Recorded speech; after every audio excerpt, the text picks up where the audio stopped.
Welcome back to the shop, my friends. Today we're going to be making ourselves a little reptile friend. This is the ubiquitous Rasp snake, forged from one of these. It's a 14-inch farrier rasp. I buy these used so the teeth are a little worn down, but that works great for us because we don't actually want them too sharp.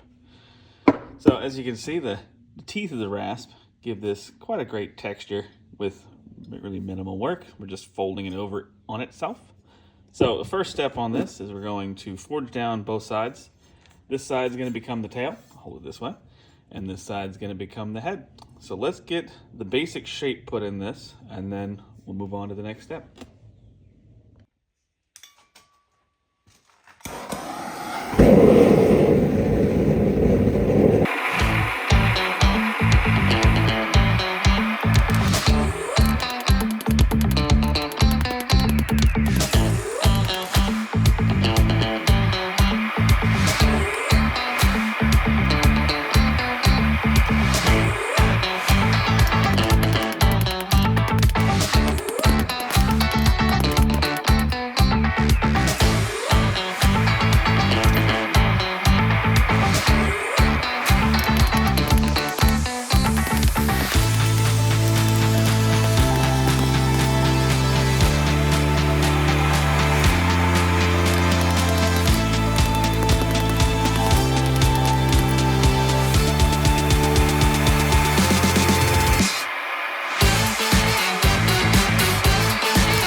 Now we have the very much rough forged shape. As you can see, it's about what it's going to end up being. So we're going to take this down a little bit more, start forming the head here, and then we're going to fold this over on itself. So let me rotate this. This is the underside of the snake, as you can see here. And this pattern is not quite what we want for the scales. We want something more aggressive. So we're going to use the more aggressive side of the rasp, being careful not to hit the teeth here. We are going to knock them down a little bit because we don't want this to be sharp for the person buying it or using it, but try to do that as little as possible to keep the aesthetic. So let's get this heated back up, although it is still quite warm, hence the tongs, and get that fold done, and we'll meet back here.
There is most of the forge work done. You saw me earlier use the swage block in order to start folding this over, kind of concave area. You don't need a swage block. You can do it at an anvil step down, or just by hitting the right spots. So swage block not required, but certainly recommended for this. I knocked down most of the points on the scales here. I didn't do as much on this one. You can see how it's kind of spiky. I'm gonna try to avoid that on this one, the new one rather. So the only stage that we have left to do is to bend this to shape. We try to keep it organic looking, you know, kind of give it the swirl. I've thought about turning these into candlestick holders, similar to the ones that I do with round bar. Haven't gotten around to it yet. I might, and then I may update the video. But for now, let's get this heated back up and back over to the vise. And with a couple of posts, we'll get this bent and then waxed, and we are out of here.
And there we have it.